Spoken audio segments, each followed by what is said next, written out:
Estamos abrindo neste momento a sessão da Câmara Criminal, hoje me cabendo na presidência, com muita honra, em razão da ausência do desembargador presidente atual, já reeleito para o próximo ano, desembargador Cláudio Herrero.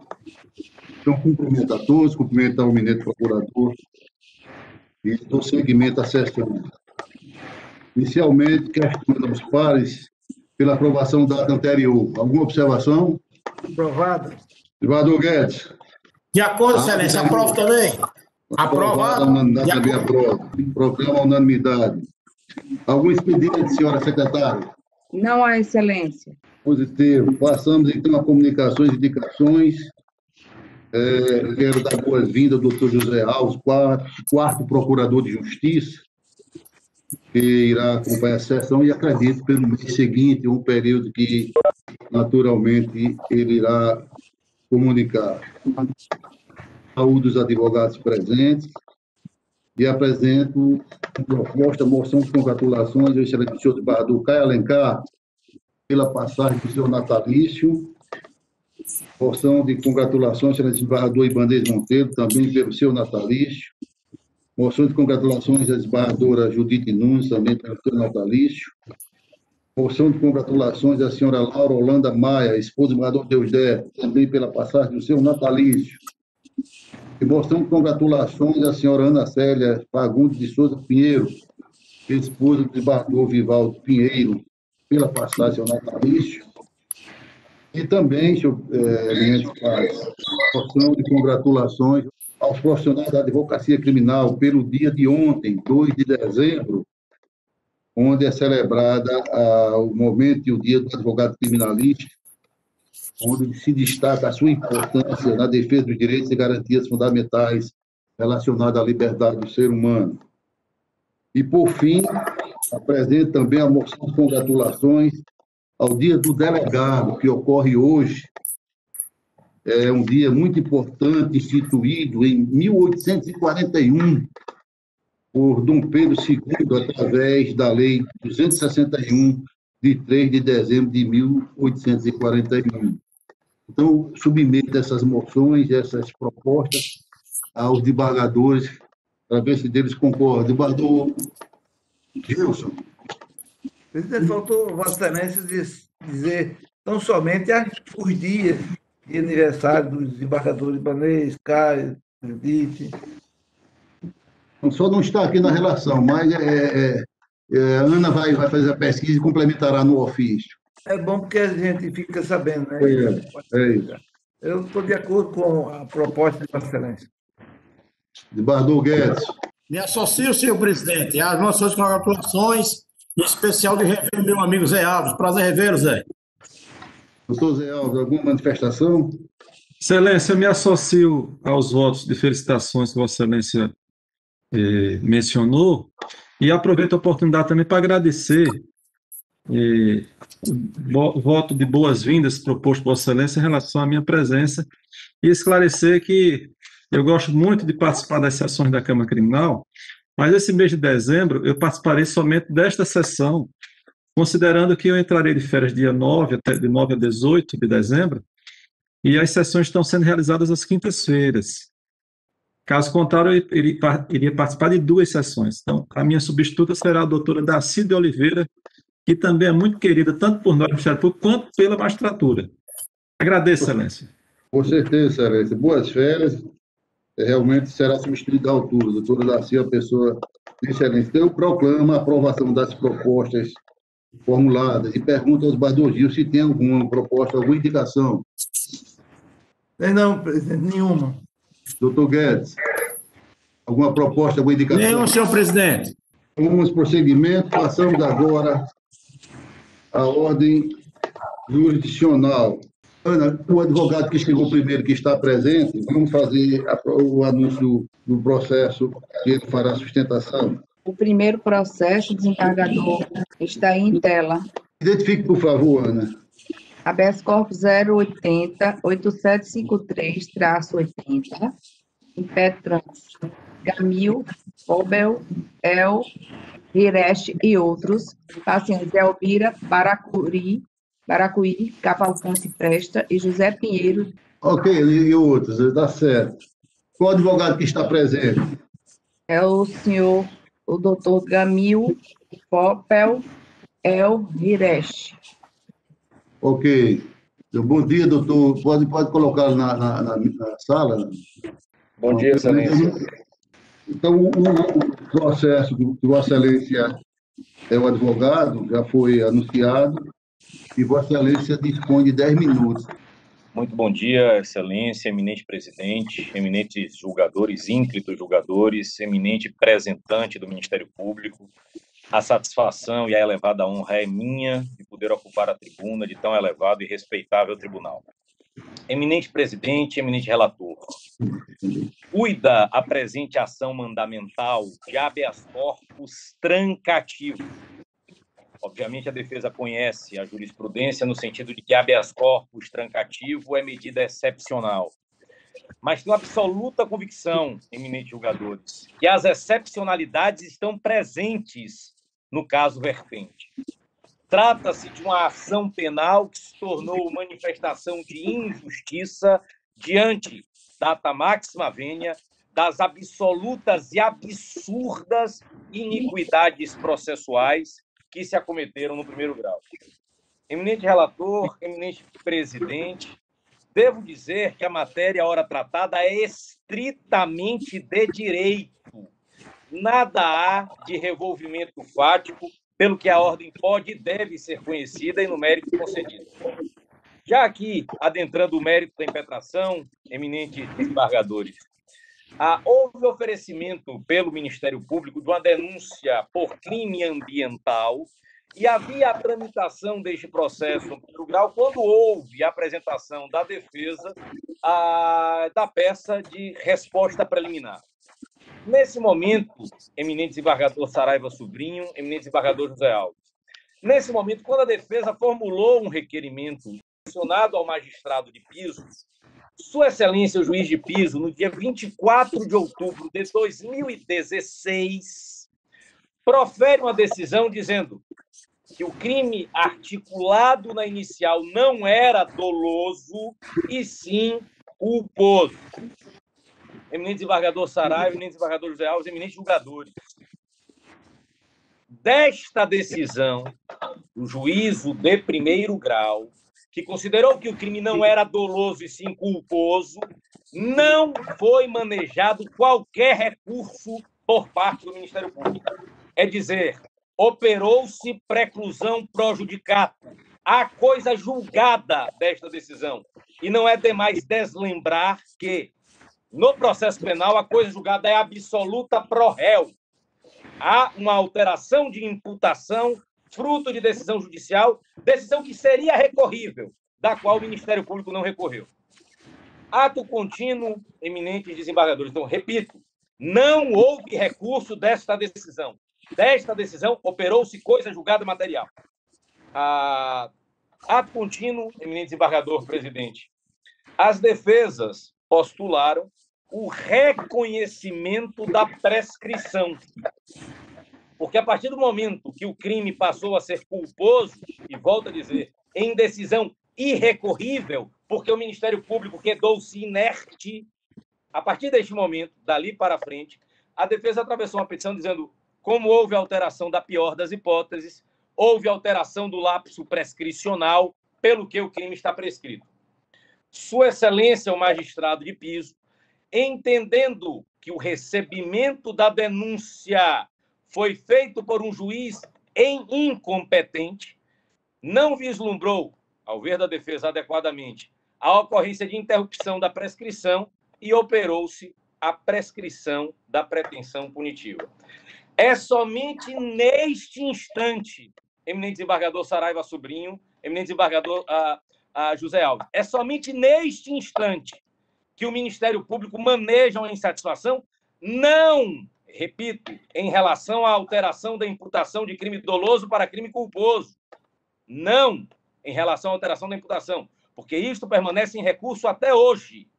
O Ministério Público embarga de declaração da segunda decisão ao argumento de que, como a vara de Santana do Matos é vara de jurisdição plena, o juiz que proferiu o recebimento da denúncia seria o mesmo juiz do Juizado Especial Criminal. Eminente desembargador José Alves, com as devidas e necessárias licenças, o entendimento ministerial não tem qualquer fundamento científico. O fato de a vara ter jurisdição plena, o fato de, eventualmente, o juiz ser o mesmo, não quer dizer que o processamento seja idêntico e que o rito seja o mesmo. Em varas de jurisdição plena, sim, um mesmo juiz profere diversas decisões, mas não é o juiz da Fazenda Pública da Vara de Santana do Matos, por exemplo, que vai proferir uma decisão de pronúncia da competência do tribunal de um júri. Então, somente para deixar isto bem registrado, o Ministério Público se resignou tão somente da questão da prescrição e não da alteração do crime culposo, de doloso para culposo, pelo que houve coisa julgada e há um desrespeito, inclusive, a um regramento constitucional, e quer crer a defesa que não será necessário entrar com recurso extraordinário desta matéria, tendo em vista, com as devidas e necessárias licenças, a obviedade dos fatos em questão. Não houve recurso da decisão que alterou a imputação de crime doloso para crime culposo. Mas fosse isso insuficiente, eminentes desembargadores, eminente desembargador relator, a responsabilidade narrada na denúncia, a denúncia trata de uma responsabilidade meramente objetiva, com, eu diria, invulgar descrição. Narra a denúncia, pesa dizer, eminente desembargador presidente, eminente desembargador relator, que a denúncia seja, com as devidas e necessárias licenças, com as máximas licenças possíveis, um desacerto de inicial acusatória, porque narra a denúncia. Os denunciados, pessoas físicas, formavam o que dizem a respeito dos pacientes. O que a denúncia diz a respeito dos pacientes? Os denunciados, pessoas físicas, formavam, na época dos fatos, a diretoria da empresa Calangos, conforme documento de folha astal. Função que exerce até a data de hoje, detendo em conjunto, diz a denúncia, poderes de administração e de gerência de todos os negócios da companhia, tendo, portanto, o nítido dever de impedir a prática do delito ora apontado. Ora, eminente desembargador presidente, eminente desembargador relator, o simplório fato de ser acionista, de ser sócio, não transforma alguém em codelinquente. E uma outra coisa, eminente desembargador Saraiva Sobrinho, eminente desembargador José Alves, o fato de ser sócio não dá responsabilidade por ingerência. A chamada relevância causal da omissão no Brasil é um tipo penal incriminador, que só existe em 3 circunstâncias. Não existe, no artigo 13, parágrafo 2º, a figura do garantidor pelo fato de ser sócio. Os pacientes estão denunciados pelo simplório fato de serem sócios de uma empresa e nada mais. Então, se esta empresa fosse, eventualmente, eminentes desembargadores, se esta empresa fosse, eventualmente, uma sociedade anônima, todos os acionistas estariam denunciados, mas aqui, eminentes desembargadores, há um outro erro na denúncia. Vamos imaginar, eminente desembargador José Alves, vamos imaginar que se dissesse que a matéria revolveria a matéria fática, que seria necessária em... Pronto, pode prosseguir, tinha caído. Prossiga. Obrigado. Já concluindo, falta em torno de 1 minuto e 40, viu? Ok, excelência. Vamos imaginar que a pessoa pudesse ser denunciada exclusivamente pelo fato de ser sócia. Nem isso é verdade, eminente desembargador José Alves, porque a denúncia narra fatos articulados em 2013 e diz que os pacientes poderiam ter impedido esses fatos por serem diretores da empresa. Porém, a defesa fez prova de que estes pacientes só se tornaram diretores em 2014. Como é que alguém poderia, em 2014, impedir um fato que aconteceu em 2013? Por conta dessas razões, eminentes desembargadores, eminente representante do Ministério Público, e aqui a divergência é tão somente no campo das ideias e bastante respeitosa. Por conta dessas razões, seja pela preclusão projudicato, pela coisa julgada, seja pela inépcia da denúncia, seja pela falta de justa causa, requerem os impetrantes que a ordem de habeas corpus seja conhecida e, no mérito, concedida para trancar a insubsistente ação penal. Eminentes desembargadores, agradeço pelo tempo, me coloco aqui à disposição para fazer qualquer esclarecimento de fático que Vossa Excelência entender pertinente. A presidência agradece a Vossa Excelência, parabeniza pela sustentação bem concatenada, muito inteligente, mas que, infelizmente, não nos convenceu enquanto relator do processo. Senhor presidente, Pois não. peço a palavra pela ordem, Vossa Excelência. Eminente procurador? Pois não, você não tem a palavra. Excelência, inicialmente eu quero dizer ao doutor Gamil que sinto-me honrado em ele me chamar de desembargador José Alves. Entretanto, doutor Gamil, eu sou procurador de justiça e sinto-me honrado também e muito honrado em ser procurador de justiça. Então, igualmente seria também se fosse desembargador, mas deixar claro que os 3 desembargadores presentes são o desembargador Saravia, presidindo a sessão, o desembargador Gilson Barbosa e o desembargador Roberto Guedes. Inicialmente é isso. Desembargador Saravia, como eu faço sempre, costumeiramente, em que há o pronunciamento dos advogados, eu vou ler apenas a ementa, Excelência, do Ministério Público, para deixar clara a posição da instituição. E se, porventura, o advogado entender pertinente, poderá falar novamente para preservar o que Vossa Excelência tão tem mencionado, a defesa se pronunciar por último. Pode ser, Excelência? Pode, Excelência, sem não ver nenhuma dificuldade. Pois não. Pois não, então vou ler a ementa. O parecer foi elaborado pela 14ª Procuradoria de Justiça, titularizada pela doutora Sayonara Café de Mello. E a ementa, vou me restringir à ementa, menciona o seguinte: constitucional e processual penal, habeas corpus, prática de crime ambiental, rediscussão de teses jurídicas que envolvem dilação probatória, pretensão de trancamento ou suspensão da ação penal em curso, impossibilidade, manejo do mandamus como sucedâneo recursal, inadequação da via eleita, ausência de ilegalidade manifesta que autorize seu uso excepcional, mérito, alteração da tipificação penal, inexistência de constrangimento ilegal a ser reparado por este remédio constitucional. E o parecer da 14ª Procuradoria é pelo não conhecimento da ordem e, caso seja acatado, caso seja conhecido, pela denegação. É só esse o pronunciamento, Excelência. Muito obrigado. Agradeço a Vossa Excelência pela objetividade e retomo o voto no sentido de renovar os parabéns ao doutor advogado, a tese muito bem elaborada, muito bem defendida, mas que, infelizmente, pelo menos neste momento, não nos convenceu. Tivemos a preocupação muito grande de uma análise bem acurada dos fatos e conseguimos, inclusive, elaborar um voto longo, 10 laudas, que será disponibilizado para o ilustre advogado. Os pares já tiveram acesso. E só para resumir, eu farei uma leitura da minha ementa, da ementa do acordo. Eu digo o seguinte: constitucional, penal e processual penal, habeas corpus com liminar, crime ambiental, artigo 68 da Lei 9.605/96, preliminar de não conhecimento do mandame suscitado pela 14ª PJ, acolhimento apenas no tocante aos feitos relacionados à inépcia da denúncia e à absolvição sumária, análise sujeita ao revolvimento de provas, inviabilidade pela via eleita, mérito, recebimento da denúncia na modalidade culposa do delito, subsequente extinção do feito pelo advento da prescrição desafiada por aclaratório do órgão ministerial, deciso posterior de acatamento dos embargos com efeitos infringentes, processamento da ação na forma dolosa, inocorrência de preclusão prejudicada, ante a literalidade do artigo 383 do CPP, emendácio libera, no caso, ordem conhecida em parte e denegada. Este voto foi disponibilizado aos colegas por antecipação. Pergunto se algum dos dois que já emitiram os seus pronunciamentos tem alguma retificação, ratifico o voto proferido.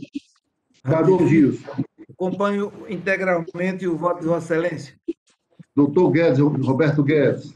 O computador do doutor Guedes caiu geral. Priscila está comunicando aqui, ele está tentando reconectar. Ok, então aguardemos um minuto. Na verdade, o doutor Guedes já emitiu o voto, no sentido de acompanhar o relator, e a proclamação, vou aguardar naturalmente, seria unanimidade a denegação, mas vamos aguardar que seja restabelecida a conexão. O doutor Guedes está indo aí para o gabinete do senhor, desembargador Saraiva. E deu problema. Positivo. Nós temos essa sugestão para não perder a sessão e dar seguimento.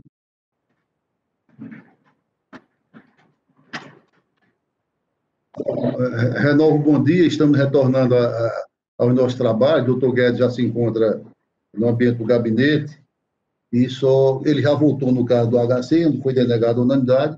Em razão da abstenção do advogado, eu perguntei, indaguei os pares se tinha alguma modificação ou se ratifica os votos proferidos. Doutor Guedes, uma palavra. Ratifica os votos, mantém o entendimento antes proferido. Pronto, então, em razão disso aí, eu proclamo a unanimidade que a Câmara conheceu em parte da ordem e a denegou. Doutor advogado, muito obrigado pela oportunidade de tê-lo aqui em nosso meio. Eu que agradeço a oportunidade e peço licença para me retirar, Excelência. Com a sua licença. Com certeza. Um abraço para todos aí, todo o seu gabinete. Com licença. Pois não, Excelência. A segunda preferência é o doutor que está presente, doutor Gabriel, não é isso? Doutor Gabriel Bulhões, sim. Então, o HC da relatoria do doutor Gabriel Bulhões. Doutor Gabriel, muito obrigado por sua presença. Bom dia para o senhor. Vossa Excelência dispõe de 10 minutos para a sustentação. Grato, Excelência. Eu apresento meu bom dia a todos e todas. Cumprimento Vossa Excelência, desembargador Saraiva Sobrinho, que ora brilhantemente preside essa Câmara Criminal. Renovo meu cumprimento ao desembargador Gilson Barbosa, eminente relator deste feito, assim como cumprimento o excelentíssimo desembargador Roberto Guedes. Ao passo que também saúdo, né, o procurador Zé Alves, que em cada passagem aqui por essa Câmara engrandece ainda mais os debates, né, sempre participativo, sempre com uma acurácia muito apurada. Também saúdo a Ana Cláudia, que sempre gentilmente e atenciosa, né, nos fornece toda a assistência aqui, e saúdo também todos os colegas advogados que estão, né, vendo esta sessão, na pessoa do Dr. Gamil Fogel, que é um baluarte, né, da advocacia da Bahia e que nos brindou aqui hoje também com sua sustentação. Excelências, o meu motivo da vinda aqui hoje, o caso que nos reúne, é um caso polêmico, rumoroso, né, que envolve algumas questões políticas, pode-se dizer, do município de João Dias, né, que, enfim, ocasionou uma série de eventos midiáticos, que passou por uma recente eleição bastante tensionada e que, em favor do paciente, o senhor Laete Jacome, que a gente pode dizer aqui a título de introito, é que o vereador, na verdade, Laete Jacome, foi reeleito, né, nessa última eleição do dia 15, como o político mais votado dessa eleição no município de João Dias, mesmo estando preso. Né, algumas questões antecedentes ao fato em si são necessárias, nesse caso específico, de serem colocadas, pois o vereador Laete lidera um grupo político opositor no município que faz frente a uma oligarquia que dominava essa política local há mais de 30 anos nessa região. O senhor Laete Jacome, vereador e paciente, que é um idoso, possuindo nesse momento 64 anos, né, com algumas comorbidades demonstradas documentalmente nos autos, como, por exemplo, hipertensão e diabetes, que também, na iminência do início da campanha, ainda em agosto, sofreu um atentado, pode-se dizer, quase terrorista em sua residência, que até o presente momento não está em absoluto resolvido ou explicado pela Polícia Judiciária. Na verdade, existe um inquérito policial para apurar esse fato, que não teve qualquer diligência investigativa, né? Quando a residência do senhor Laete Jacome foi atacada por sujeitos portando armas de grosso calibre, né? Fardados com fardamento da polícia e que se identificaram como policiais naquele momento. Feitos esses breves apontamentos, é preciso dizer também que o cumprimento do mandado de busca e apreensão que originou a diligência que resulta nesse ato ora discutido foi um mandado de busca e apreensão expedido há meses atrás, desde maio, mas que somente foi cumprido às vésperas da eleição, né, dando claramente a tônica aí da utilização política dessa investigação policial e da utilização do próprio Poder Judiciário, né, de uma forma erroneamente direcionada por agentes que não têm interesse necessariamente jurídico na resolução da questão e que, nesse momento, pode-se, eventualmente, fazer a incorreção do curso desse procedimento. Né? Nesse mandado de busca e apreensão que foi cumprido, frisa-se no período noturno, assim como reconhecido pela magistrada de primeiro grau, quando da conversão da prisão preventiva, da prisão flagrancial em prisão preventiva,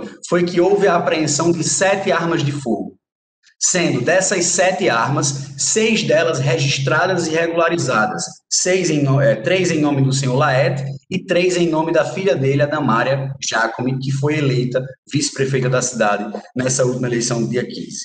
Por outro lado, foi encontrado uma arma com queixa de roubo, né, que depois se identificou, e que foi encontrado, segundo a versão policial, após um dos presentes na residência do senhor Laet, que não foi identificado, ter tentado arremessar essa arma para uma propriedade vizinha.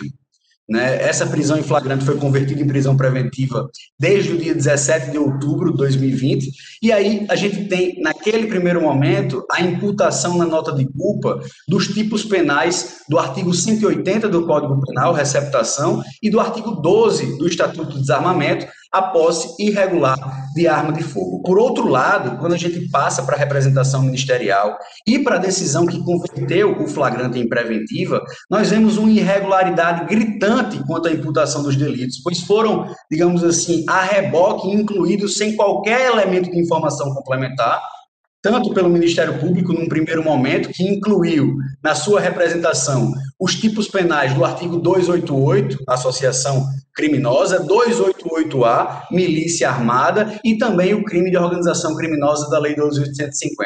Depois, o juízo, nas considerações a respeito da conversão da prisão flagrancial em preventiva, acata, né, a imputação dos artigos 288 e 288A, sobressaindo-se aí claramente o excesso, né, da acusação, da imputação, pela multiplicidade de crimes associativos em detrimento de um mesmo grupo de pessoas, de um mesmo contexto. Ora, se eu tenho um único grupo, um único contexto, eu não posso imputar a figura do 288 mais a do 288A mais o crime de organização criminosa da Lei 12.850, porque isso fere mortalmente qualquer princípio dogmático do direito penal ou a doutrina específica dos crimes associativos. Vale lembrar ainda, excelências, que o senhor Laet Jacome estava em sua residência, realizando durante a campanha política um grande encontro social, com mais de 40 pessoas presentes, em razão da sua candidatura, na presença de familiares, de amigos,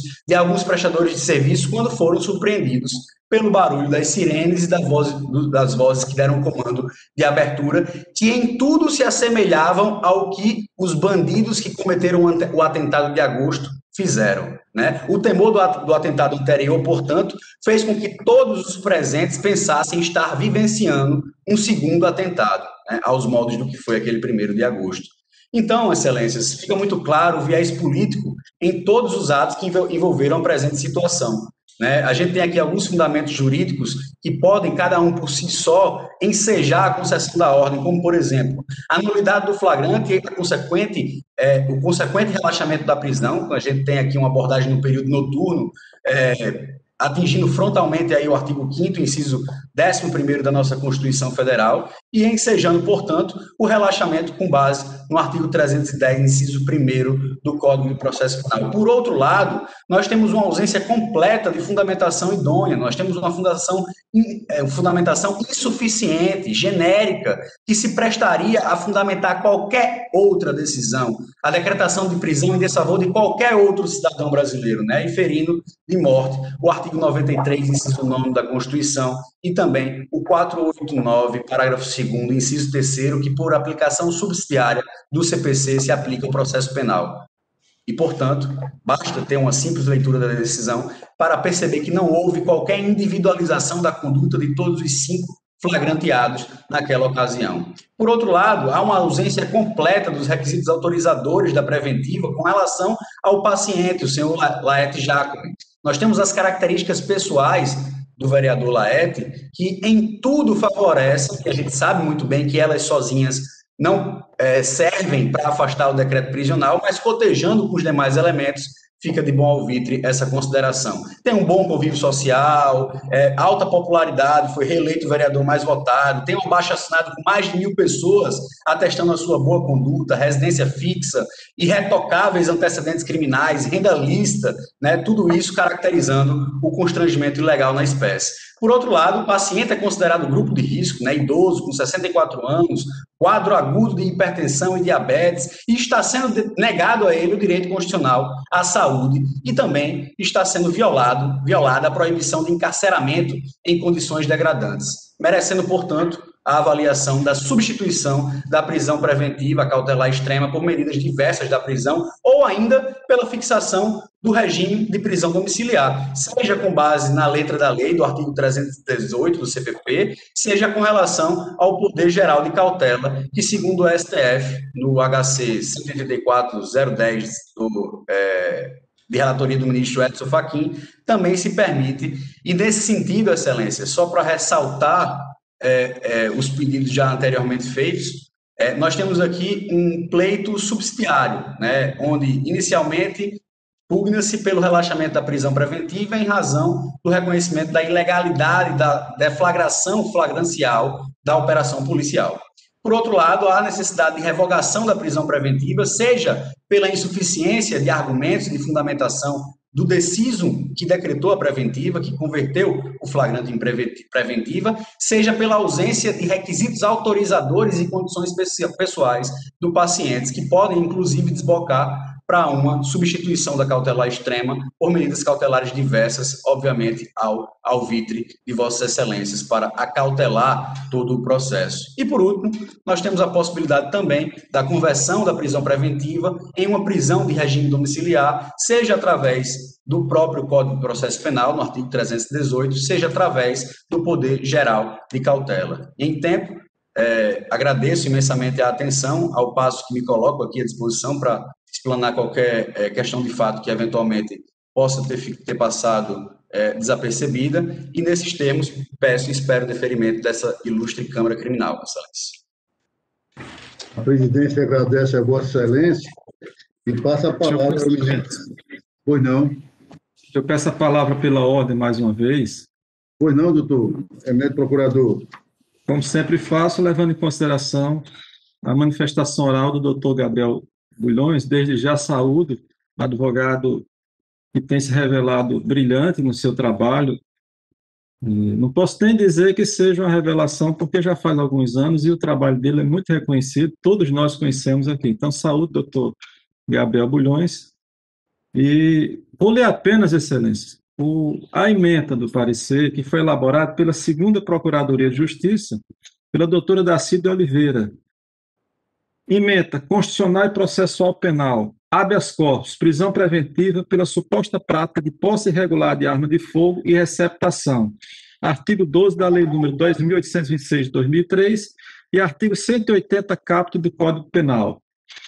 Primeiro, pedido de relaxamento da prisão, tese de ilegalidade da prisão em flagrante, não acolhimento, flagrante em crime permanente, ausência de ilegalidade. Segundo, pleito de revogação da prisão preventiva, impossibilidade, presença dos requisitos autorizadores dos artigos 312 e 313 do Código de Processo Penal, decretação do encarceramento como forma de garantir a ordem pública, aplicação da lei penal e por conveniência da instrução criminal, periculosidade social do agente demonstrada pelas circunstâncias concretas, paciente com influência política que impede a soltura sob pena de embaralhar as investigações, suposta organização na prática de crimes, necessidade de garantir a aplicação da lei penal, indispensabilidade da medida, decreto preventivo fundado em elementos concretos dos autos. Terceiro, pleito de substituição por medidas cautelares diversas em razão da Covid-19. Portaria interministerial que não recomenda imediata liberação dos presos, mas medidas de prevenção à disseminação da pandemia nos presídios, a ausência de comprovação de vulnerabilidade por parte do paciente. 4. Pretendida concessão de prisão domiciliar.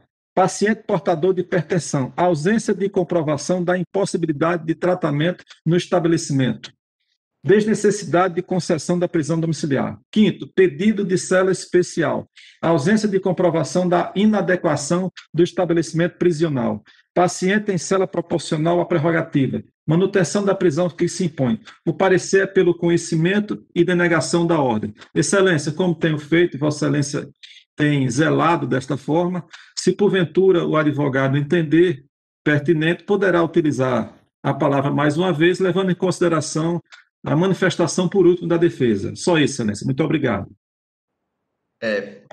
Excelência, presidente, Oi, só um segundo, uma questão de fato que surgiu agora, foi um fato novo, na verdade. A investigação já foi concluída, né? Então, aquele risco de comover a instrução ou dos atos investigativos, enfim, só porque isso estava no parecer e, à época, não tinha conclusão do inquérito policial. Hoje, a gente já tem, inclusive, conferecimento da denúncia.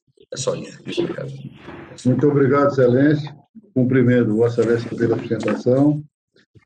Como disse, o voto é da relatoria do eminente do Gilson Barbosa, que tem a palavra. Obrigado, presidente. O meu voto já foi divulgado por outros dois jogadores, é um pouco extenso, a partir da emenda que tem, por mais resumida que eu tentei fazê-la, ela chegou a 4 folhas, embora a coluna é um pouco estreita. Mas vou tentar resumir aqui e deixar para os senhores a decisão final. Digo o seguinte na emenda: Constitucional e Processual Penal, habeas corpus liberatório com pedido de liminar, posse irregular de arma de fogo de uso permitido, exceptação, associação criminosa e milícia privada. Todos do artigo 12 da Lei 10.826, artigo 180, 288 e 288-A do Código Penal. Pretenso relaxamento da prisão, alegados nulidade do flagrante em período noturno e irregularidade na nota de culpa, necessidade de análise da tese arguída na exordial, ainda que presente novo título legitimador. Não ocorrência dos vícios apontados, crime permanente, alteração na capitulação dos crimes imputados que não representa ilegalidade. 2. Pleito de revogação da custódia preventiva, alegada ausência dos requisitos autorizadores do decreto preventivo e fundamentação inidônea, inviabilidade, requisitos do artigo 312 e 313, inciso 1, do Código de Processo Penal preenchidos, segregação cautelar fundada na necessidade de garantir a ordem pública, a conveniência da instrução processual e a aplicação da lei penal, gravidade concreta dos crimes, periculosidade social do agente, risco de reiteração e de fuga demonstrado, paciente com mandado eletivo e influência política na região, apreensão de várias armas de fogo, uma das armas com registro de roubo, na companhia de um foragido da Justiça, com 3 mandados em aberto e outros flagranteados, supostamente envolvidos na prática de vários crimes, inclusive com a facção criminosa intitulada PCC. Possibilidade efetiva de comprometimento das investigações, filho do paciente foragido que reforça o risco de fuga, medida constritiva necessária. 3. Pedido de revogação da preventiva ou substituição por medidas cautelares diversas ou conversões domiciliar. Risco de contágio pela Covid-19, idade e comorbidade, impossibilidade. Recomendação número 62, 2020, do Conselho Nacional de Justiça. Análise individual. Situação de vulnerabilidade não comprovada. 4. Pleito de conversão da preventiva em prisão domiciliar. Portador de hipertensão e diabetes. Disposição do artigo 318 do CPP. Não cabimento. Debilidade exigida não comprovada. 5. Revogação da preventiva ou substituição por medidas diversas ante a ausência de cela especial, incabível, acomodações condignas, atendem ao artigo 295 do Código de Processo Penal, constrangimento ilegal não evidenciado, ordem conhecida e denegada em consonância com o parecer da 2ª Procuradoria de Justiça. Eis o meu voto, que foi previamente distribuído com os demais desembargadores. A presidência agradece a Vossa Excelência e sustenta como voto seguinte, malgrado a bem articulada defesa feita pelo doutor advogado, mantém o convencimento original para acompanhá-lo e dar ao doutor Guedes se tem alguma retificação também com relação a este voto. Excelência, eu mantenho o voto polarizado, canalizado. E eu vou embora pelo a sustentação oral do advogado, mas eu, pelo entendimento, acompanhando o relator. Proclamo, então, que a ordem foi conhecida e denegada à unanimidade de votos. Doutor Bulhões, muito obrigado, Excelência, por sua presença. Eu agradeço, um bom trabalho a todos, peço licença para me retirar. Foi não, Excelência. Ok, vamos dar prosseguimento aos trabalhos. Vamos adentrar agora na pauta anterior do PJE. Tem um HC aqui identificado, onde é impetrante doutor Danilo Arão da Silva, paciente Osiel Alves da Silva. O relator desembargador Glauber, na sessão anterior, o desembargador Gilson, após o voto do desembargador, após o voto do relator, no caso, do desembargador Glauber, conhecendo a ordem de habeas corpus, aplicando em contrapartida medida cautelar constante 319, do voto vencido do desembargador Saraiva Sobrinho, voto contrário, denegando a ordem de vídeo do desembargador Gilson, que tem a palavra, senhor. Presidente, eu trouxe o voto, pedi o afastamento das razões dele, e estou com a data vênia em relação a Vossa Excelência, acompanhando o senhor relator. Pois não, Excelência. Então, proclamo a ordem concedida nos termos do voto relator, vencido de Barco Saraiva, que é denegado. Prosseguindo, pauta do dia PJE. Ana, qualquer dificuldade aí, você nos ajuda, entendeu? Processo da relatoria do vereador Glauber, de número 7, 8, 10, 17, além do 28, quando houve pedido de adiamento, solicitado pelo advogado, estão adiados, não serão julgados. Positivo, Ana? Positivo, desembargador. Confere. Pronto, então os demais estão, votação já consolidada, eu proclamo já nos termos do voto do relator, unanimidade. Sim, tá certo. Tem um parecer oral do relator, do eminente procurador. É o 25, o HC já, o eminente procurador já tomou conhecimento, 0835, 350, paciente Glenda Natália Albuquerque de Lima. Eminente procurador com a palavra. Excelência, eu verifiquei a manifestação que Vossa Excelência fez a gentileza de me enviar e concordo plenamente com a preliminar de não conhecimento quanto à negativa de autoria que Vossa Excelência suscita, levando em consideração que o habeas corpus não é o meio idôneo para apreciação dessa matéria. Portanto, eu concordo com a preliminar de não conhecimento parcial do RIT, Excelência. Pois não, Excelência. Então, o voto já antecipado com os meus colegas, eu proponho que ela foi parcialmente conhecida e denegada em harmonia com o parecer oral do eminente procurador. Esgotado o PJE, não é isso, Ana? Exatamente, desembargador. Agora, pauta do dia. Pauta do dia do SAI, processos físicos. 6 a 22 estão adiados com a relatoria do desembargador Glauber. 2 a 5 também estão adiados, que o desembargador Glauber é meu revisor, não é isso, Ana?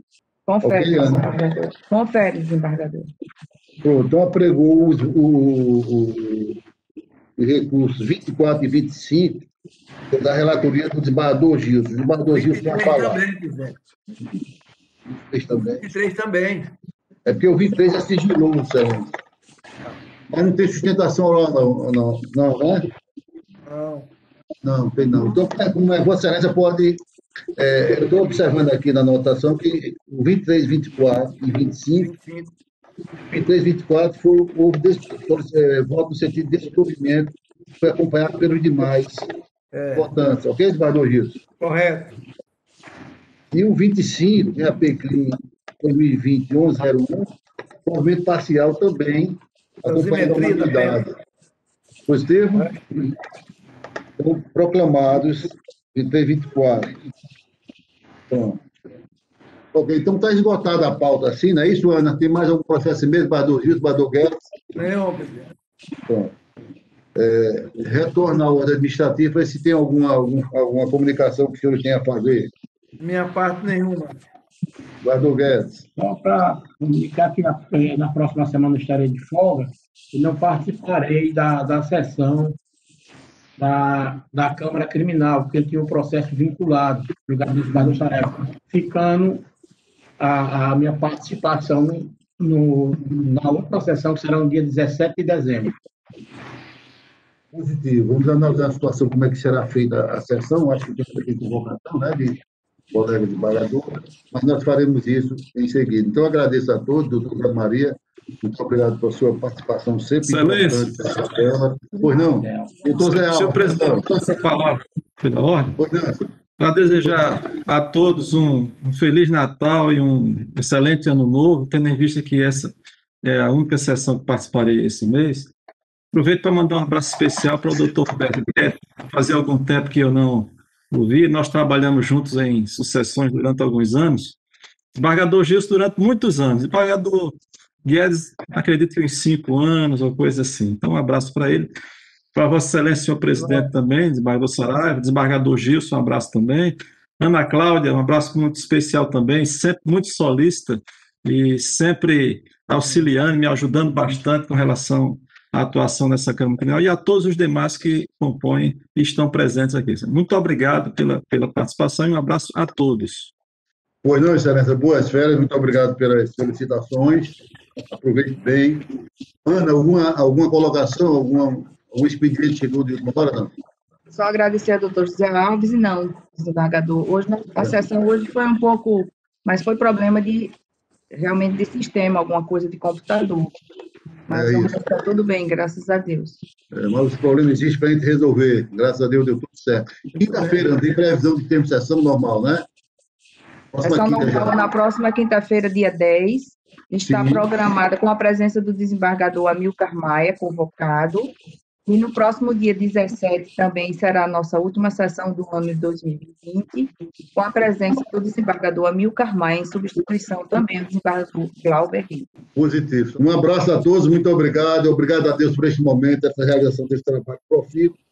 Bom dia a todos.